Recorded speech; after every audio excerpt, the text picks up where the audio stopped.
Welcome. This is the first of the Imray Nautical Live With series. I'm Lu Heikell. This is Rod. I guess most of you might know us as authors of some of the pilot books that you have on board, or maybe at home, I don't know. But basically we're here to have a chat with you about what we've been up to and in these strange times, and a little on lockdown techniques, not dissimilar in many ways from as we've been thinking of this time as a sort of long ocean passage. So I'm going to talk a little bit, then Rod's going to talk a little bit, and we're going to try and answer any questions or queries or anything like that if you want to post anything, and we're kind of making it up as we go along. We've never done anything like this before. Hopefully there won't be too many glitches or the iPad falls over or anything like that. So just bear with us and we'll do our best. So as I say, this whole series came about when Lucy Wilson at Imray contacted us and said, well, you know, you're not being able to do any of your talks or anything like that, and everybody else is cooped up at home. Why don't we try something new? So so this is it. This is us. We're the guinea pigs. So we're looking forward to connecting with you all and let us know how we're going. So first off, what have we been doing? Well, this winter we did a couple of new editions of existing pilot books. The West-Aegean pilot, which is the one that covers around Athens and down the Peloponnese across to the Western Cyclades, and then up to the Northern Cyclades, up to the Skiathos and Skopelos. We also did a new edition, which is just out now, I think, of Ionian, which is another sort of popular smaller guide that we do. Rod's also published this winter a new book, slightly different. It's called The Gift of a Sea, and it's a short history of yachting in the Mediterranean. But it's actually quite long. And here it is. Okay, so adverts over. So yeah, what have we been doing? So we finished those off, and of course January comes around and you're sort of thinking, oh, we must get the supplements out for the books. And so particularly this year, you know, there's been obviously a big push to get all the information that we can about the implications of Brexit, and obviously changes to all the ramifications regarding VAT, immigration, visas, all that sort of thing. We also had all the Greek cruising tax, which is now in its second year, and obviously from what I read is still a little less than seamless, but we're all kind of learning how it all works. The DECPA, or the demise of the DECPA, which was the old sort of stamp book that we had for Greek cruising. And so we were thinking, you know, getting all these regulations up to date. We had the Italian marine park rules and all that sort of thing. And so we're kind of, you know, thinking, God, we've got to get all this ready for the season, make sure we can get it out so people can download the supplements. And then it all was eclipsed by this lengthening shadow of COVID-19. It just changed everything. I mean, it sort of, we became aware of it, and we started sort of talking to people about whether we were going to cancel various things and that sort of thing, and eventually everything did get cancelled, and then you're thinking, well, what about the boat? You know, normally we'd be all going back out to our boats and had our jobs list and launching and all the excitement of the new season, and so you're kind of thinking that, and then it sort of becomes apparent that's not going to happen, and it is actually a lot more serious. And so you start thinking about family and friends and neighbours, and you know, all the old certainties of start fraying, and you're kind of thinking of things in a different way. So, you know, we looked at it as one thing we looked at was, this is the first year we've been here at home during the growing season. So for me, that's quite exciting. I mean, my efforts to grow herbs on the boat, absolutely pathetic, and they usually end up upside down on the cabin sole at the first sign of a wave, so never great success there. But now I've planted some salad leaves and lettuce and tomatoes and courgettes and my favourite flowers, sweet peas, and so hopefully they'll be, I've got propagation anxiety at the moment because they're only just tiny sprouts, but I'm pretty hopeful that we'll be able to grow something this year for the first time, which is pretty exciting. I'm inspired in some ways by, I read in a magazine recently, there's a Swiss guy who is basically reckons that he can grow enough vegetables and salad and whatnot on his boat to keep a family of 4 fulfill all their requirements all year round, which is pretty big, and I'm not sure I could do it, but it looks amazing. Anyway, so basically we're kind of changing and getting used to sort of what is almost like passage mode, except, okay, yeah, we do go out for shopping and you know, sort of once a week, or friends will go shopping for us, and we'll do likewise to minimise the sort of times that we go out and this sort of thing. And it's kind of quite funny because, you know, you get to your online order, your friend's order or whatever, and all of a sudden you get things out of the bag and you think, oh, did I order that? That's a strange substitute, and what am I going to do with that? So it's kind of interesting way of getting into the similar sort of thing of the limitations of what you've got and how you're going to adapt a recipe to make it all work, and with a sort of limited, certainly not the sort of easy access to food that we normally have. So yeah, so with that in mind, we're just Rod's going to have a talk to you about the sort of stuff that we normally do, and we'll go with that. I'm just having a look at, because this is all new, we're getting things popping up on the screen. We've got a few watchers. Hello Tina, nice to see you. I've got Paul Edel, I think, and Alan Usher. So anyway, join us, send us a message. Thank you, Lucy, and we'll keep up as much as we can, and we'll try and, as I say, ask us some questions, and we'll see. We'll see if we can answer them. We'll see if we can answer them. We've got one question. First question is, what's the most challenging passage you've done in terms of isolation? Probably back from the Caribbean, when after Hurricane Ivan, we had a small Genoa which shredded, and so it was recut, and it was more like a storm jib. So in light winds we didn't go anywhere very fast. The great thing is that you never had to refit. It was small, and that took us longer in Skylax at 46 foot than it did in 7/10 at 36 foot, and I think it took us 28 days to get from Antigua. I've got. It was a lot. It was pretty torturous, wasn't it? But it's always good to arrive in these things. I had a hello from Mark Girardin. Hello, I hope I pronounced your name right. Matt, I know Rod is definitely not going to be singing to the seedlings.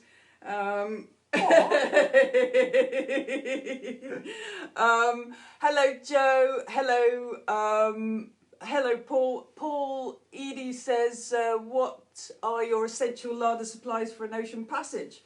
Anything unexpected? Well, I've got one. Go on. I've got one which was sort of slightly accidentally. I over-purchased on the passion fruit, which sounds terribly glamorous, but they're kind of quite freely available in the Pacific, and so and they keep really well. They're really light, so they don't take too much weight, and we had them with yogurt and muesli every day, and it was a fantastic thing. Now wouldn't be without them on an ocean passage if I can find them. Yeah. No, I have tins of chopped tomato anxiety. If I get below 6 cans, but you can use them in everything. So whereas here there may have been toilet paper anxiety, my anxiety was, how many cans of chopped tomatoes have we got? In terms of unusual ingredients, I think that's one of the really nice things about being in different countries, is that, you know, you have to utilise whatever's there. And you also have to somehow work out how to substitute things if they taste like, smell like, look like, vaguely. And so, I mean, for example, in the Caribbean, I was cooking minted Moroccan beef, except I couldn't find any mint anywhere. So I thought, what am I going to do? And then I had a thought, no, hold on, I've got a jar of mint sauce on board. So I put that in. Ever since, that always goes in that dish. Likewise, with a fish stew, which I normally just have it with couscous or something, but in the fish stew, and you can put, great thing about it is you can put squid, shellfish, fish, whatever you like in it, with other ingredients. And anyway, normally I put here, out of the herb garden, I put fresh fennel in it. So I forget where we were, might have been the Caribbean or the Pacific. And I went, I haven't got any fresh fennel. And so I thought about it a bit, and then I thought, hold on, I've got ouzo. And so I always now, forget the fennel, just put some ouzo in it. And it's great, it goes with fish so well, because it's got that aniseedy flavour. And, you know, if you're making things like smoked salmon pasta with cream and things, again, a little bit of ouzo in there, and it tastes great. Okay, I've got a few more questions. Sorry, I'm trying to look at them on another screen as well. Hi, Paul Walker. Great to see you joining us. We do cook on gas, and we do have a pressure cooker. We do use it as a pressure cooker on passage occasionally, but more often than not we use it as a sort of heavy big pan with a lid that can't jump off if everything goes pear-shaped. So yes and no. We also had a question. Dick Holness, hi Dick. Hiya. Do we run a fridge? Yes, we do. We're quite lucky. Yeah. We've got a 12-volt fridge and an engine-driven fridge. Kind of accident of birth, really. Well, we actually have the engine-driven compressor. Actually, also drives what would normally be a freezer, but we don't run a freezer. We run really a very cold drink store and a few other bits and pieces, and the fridge, which is separate as well. And the thing is, I think, you know, freezers are great. I mean, you know, you could cook up meals and put them in there, but when they go wrong, then, you know, you've got all this stuff you've got to throw away, and they do go wrong at regular intervals. And it's why fridge engineers in any part of the world make a fortune, because they know you want your fridge back and when fixing your freezer. The other thing is that if you've got a freezer, you normally have to run the engine or a generator twice a day to keep temperatures down.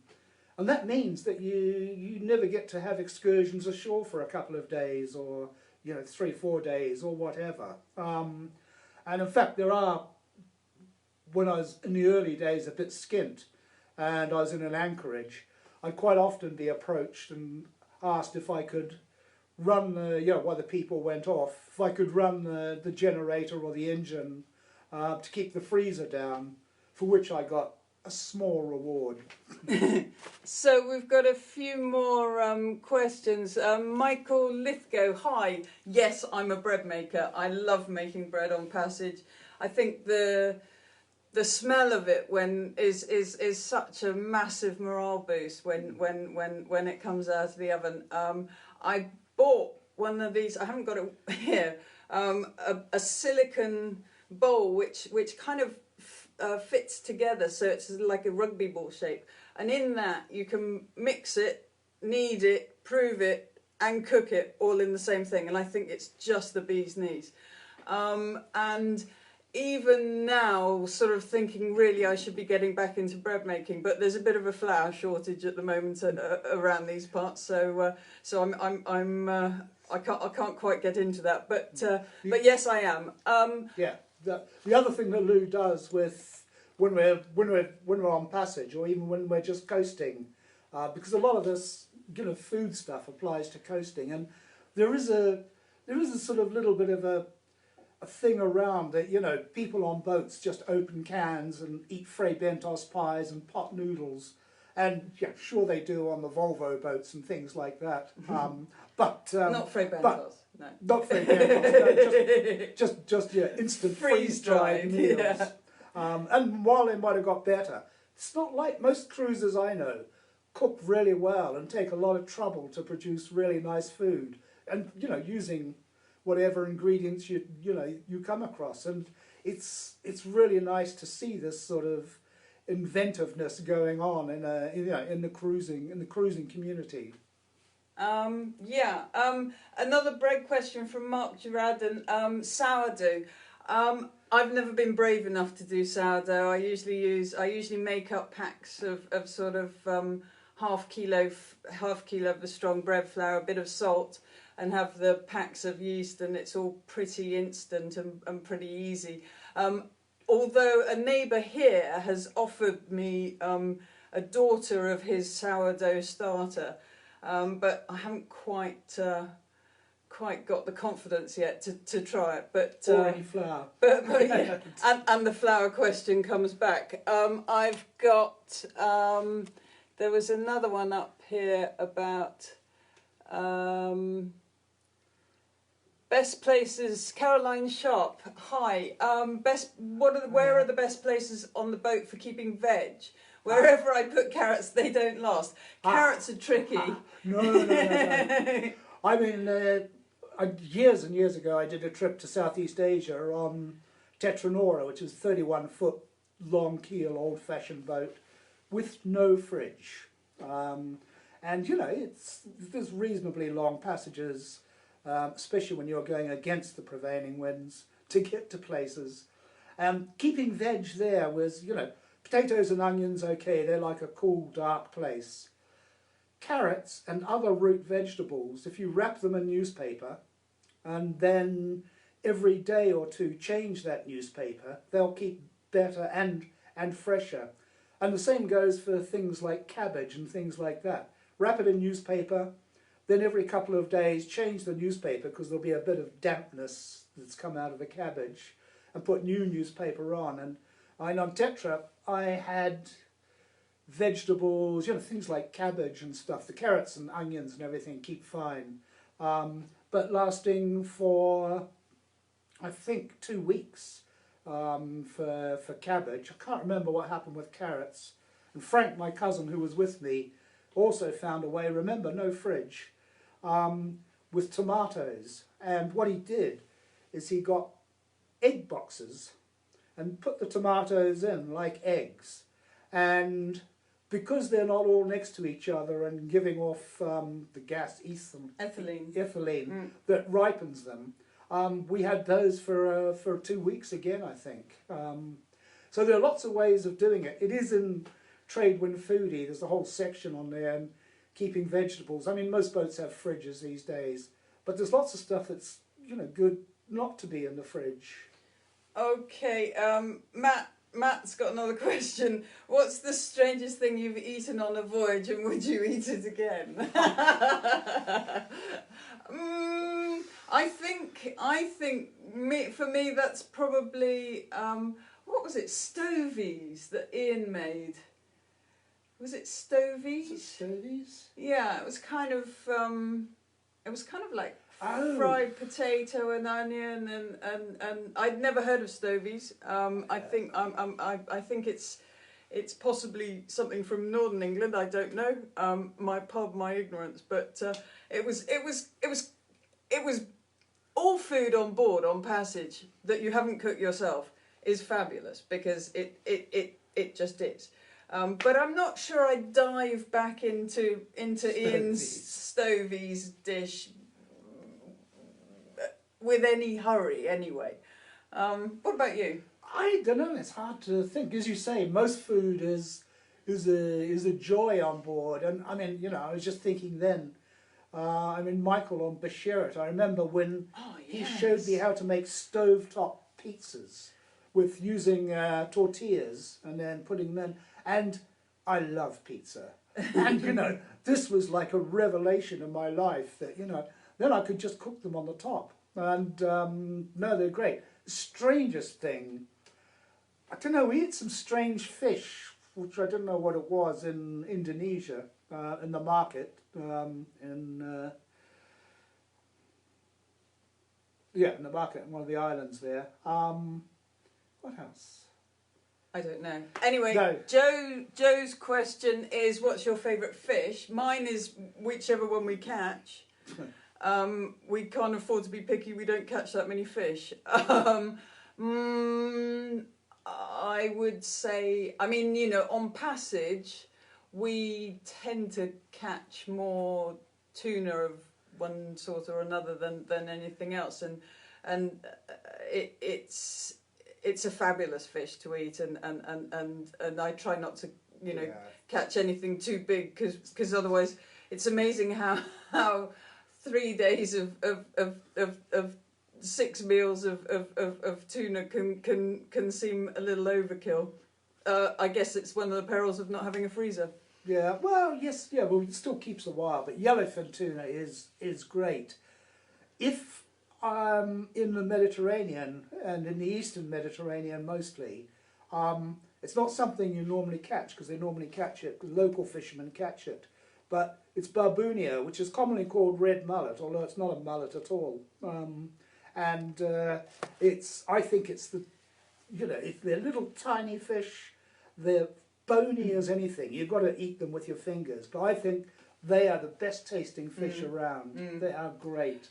Joe Fraser says, we've eaten sea urchins and wouldn't again. I'm probably with you there too. Oh, yes. We had them, some friends we were staying with in America took us to this fabulous sushi restaurant, and no, I didn't see the joy in them either, but maybe you don't know, but lucky to have been able to try them, I think. But Derek Treatman, hi there, Derek. He says, when you run out of fresh veg, what are the best ingredients to bring a bit of green into the meal? A bit of green. I mean, you know, I'm chopped in tomatoes. That's me. That's not very from green. top to bottom. That's not very green. But putting green. I mean, you know, some green vegetables, things like celery, will last for ages, and you know, you can use the tops on celery as well as the stalks. And then I guess you've got, you know, if you don't have frozen stuff like beans or peas, then it's tinned beans or peas, but they're a poor substitute. Although in Greece and Spain as well, I think, you can quite often get tinned peas, which are in a sort of tomato-y sauce with a few other bits in. You can get the Turkish ones that have got like a bit of fennel, parsley Yeah, or something yeah, in them. like They're that really as well. good. Yeah, no, they're good. I mean, I do try and keep a parsley or a basil or something, and you know, tucked away somewhere in terms of staying upright and remembering to give it some water occasionally, which makes a huge difference, even if it's teeny weeny sprinkles on top. And I mean, the other thing is that I always find that cabbage is always the last thing that we tend to have, you know, sort of, that we think, oh, it's usually the last green vegetable left, so we quite often got that sort of thing hanging around. I've got Katie Stickler that says, where's the best place to cruise for a foodie sailor? Probably New Zealand, but anyway, no, I'm kidding. There aren't that many tavernas ashore there. I would say the Eastern Med is pretty good. Greek food has got an awful lot better than it used to be, and Greeks take quite a lot of care over the sort of dishes they do now with fresh, locally sourced ingredients and things. Turkey has always been good with that sort of Lebanese, you know, sort of Far East sort of diet. I'll tell you what, one of the biggest disappointments for me was India. And you just don't realise how fabulous Indian restaurants in this country are. And in India, there are some, you know, nice little places. You're eating with your fingers, usually. There's no utensils. But, you know, to find good Indian food, I found it difficult in India. Whereas, as I say, here, you know, the variety and the inventiveness of Indian food is, and you know, lots of it that you get here, you just don't get in India. I think I enjoyed a lot of the Pacific Islands in that the markets were pretty good. The fish was fabulous and fresh, and you had, you know, the generosity of local people in giving you or swapping, bartering with you for fruit and vegetables was immense fun. And you know, quite often I'd say, well, what do I do with this? And they kind of, you know, we kind of cobbled together something of what you were supposed to do with it, and it was quite exciting in terms of learning about new and weird veg that I'd never seen before. But you can make mistakes. I mean, when we were in Panama in the San Blas Islands, and anyway, and I was sitting there and thinking, oh, what shall we have for dinner? And then dugout canoe pulls up alongside with crayfish and fish, and I think he had a crab as well. And so I went, fine, brilliant, that's dinner. So then I said to Lou, I'll do the bargaining on this because I'm good at this. And anyway, so I said to the guy, well, you know, how much? And he said, $5. It's $5 American dollars. And so I said, that's way too much for a crayfish. And he looked at me and went, oh, that's $5. I said, I'll have 2 for $5. And he sort of shook his head again and went, $5. And anyway, so I said, okay, I'll get a plastic bag and we'll take 2. And then I said, well, no, actually, they're not that big, so you better have 4. So he shoveled all this in, and then he was putting more stuff in. And I went, he meant $5 for everything that was in the canoe. And so we were back there, I don't know, about a week later. The same canoe comes up and the guy looks at me with a smile and goes, $5. Absolutely. No question. Another question from Martin Penny. Do you use sprouts like mung beans or that sort of thing? I have once. I was given some by Barb, I think it was, Rick and Barb. And I tried my best and they did work, but then I think most of them got upended rather than eaten. We seem to have a tippier boat than theirs, although to be fair, theirs is a catamaran. But I do love them, and I've been thinking about doing that here as well. So it's something I'll get back into. No, likewise, in an earlier stage, I had mine up the forepeak, or my seeds and things, and after a bumpy passage, came to find do you know how long it takes to pick up all those sprouts out of the forepeak berth? Ages. I've got another question. I think it's from Joe saying, have you used vacuum bags to extend the life of food? Yes and no. That's what we have. Yeah, we have some bags with a little valve thing on it and a pump. So we've done some of them, but most stuff really just lasts for ages. I mean, what we always do anyway, especially in areas where there are cockroaches and other bugs, is put things which are in cardboard. Just put the whole packet in a jiffy bag so it's zipped up. And so if there are any nasties in there, it's really so they can't get out and infect everything else. And, most stuff like pasta, rice, your lentils, all of that sort of stuff lasts for ages anyway. Okay, I've got. I mean, I think the plan was for it to last about half an hour, which we're rapidly approaching. But and look, I had all this, but you've all but been asking questions, which is better. We're quite happy to keep going for a few more minutes if everybody's happy. I've got a quick question from a non-food question from Alan Usher. He's looking at his new edition of Greek Wars Pilot. Thank you. If you're sailing from Athens to Kiev, leaving on a Saturday afternoon, where would you moor for the night? That's a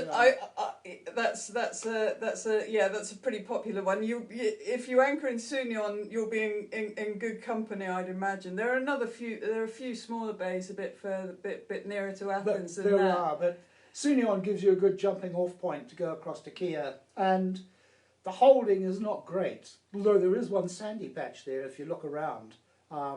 But you just make sure your anchor is well in, and it's a spectacular, temples up the top, and and you're also at a good, if you arrive in the evening, by sort of 6 o'clock or so, all the tour buses have departed, and so you can wander up there and look at the temple without too many people around, which makes it much nicer. I've got a back to a foodie question. Tim Allen, hi Tim. What's your most useful galley appliance or bit of kit? Pot-wise, a deep, deep pan about that sort of, with a lid that goes on it. Good quality one. But in terms a deep sort of stewing, stewing pan. Yeah. I thought you were going to say the toasty maker. No.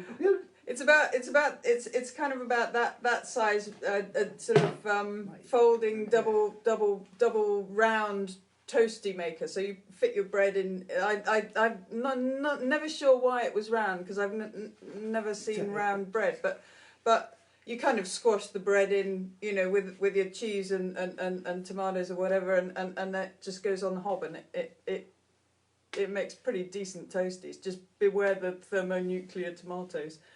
Yes. What else? Paul said, what were you going to tell us? What else were you going to tell us? Just bits and pieces really about, like cooking stuff. Actually, a lot of it I've covered in the questions anyway. But, there are things like, before we go on passage, for example, I always cook up a sort of passage meal. It's going to last 2 or 3 days, nights, suppers. And that'll quite often be a ragu, which you have, with pasta for a couple of nights, and then you can convert to a chili quite easily. Or a chicken or beef stew, or a cassoulet, something like a cassoulet with sausages. Just because, it settles everybody's nerves when you don't have to cook and get everything ready. Because, when a boat's rolling or beating into a swell, and this applies to catamarans as well when they're pitching, stuff just rolls around the galley everywhere. So the less things you can have around to distract you, the better. The one no-no I do have for passage meals is lamb curry. That's because when I first set off in Roulette, this little 20-foot boat to sail down to Greece, crossing the channel, I had lamb curry, and I blame my seasickness on that lamb curry. So I'm sort of a bit superstitious about, I do like lamb curry on the land, but I'm a bit superstitious about having it. And you can also develop a sort of odd associations. There's cheese, what do you call it? The French processed cheese. Vache qui rit. Vache qui rit. Vache qui rit. I never eat it here, but I have to have it on the boat, because after coming up the Red Sea, you're beating up for days and days on end, and no fridge, so you couldn't have proper cheese. And I fell in love with vache qui rit on crackers. So whenever I'm on the boat now, vache qui rit has to be in the shopping. I've got a great message here from Tim Allen. I had one of those on my tank. Do you think he means the toasty maker? I don't know. Yeah. Good remark. I think that's great. Tony Drake says, "Where are you now, and where is your boat?" Well, here now we're in Rod's office, which is in just outside Cowes on the Isle of Wight, where it's lovely and sunny, and we can look out across a very, very, very empty Solent. Not a sail in sight. It's weird. It's really weird that, you know, the Solent is out there. Normally, Easter weekend like this, there'd be boats everywhere, especially in this sort of weather, and there's not a boat around. And so our beloved Skylax is in the boatyard in Kilada at Basimacapoulos boatyard in Kilada, which is in the Argolic Gulf. Will we get back out this year? I'm sort of hoping for end of August, September, but I think, you know, all bets are off for what's going to happen in these strange times. And I might say, if there's any of you stuck, and I have a lot of friends who are stuck in harbours, you know, where they've wintered in the Mediterranean, boats over in the Caribbean, in the Pacific, you know, people, you know, it might sound good to be marooned on your boat, but actually it's pretty limiting because, you know, you can't go, you know, you have to have permission to go and get things ashore. All the restaurants and everything, of course, are closed, and it's, you know, it's not that easy for a lot of them. Okay, a few say hellos to Elena. Hi Elena, nice to see you there, and Dimitris Krasopoulou. Hi there, and a big hello and belated happy birthday, John. What else have we got? I think that's kind of it for now.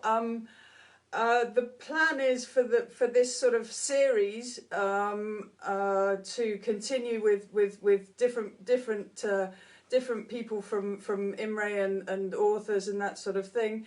I think Lucy will keep you posted on the Imray Nautical Facebook page. And she might even let us back as well. And yeah, we've enjoyed it. We hope you have too.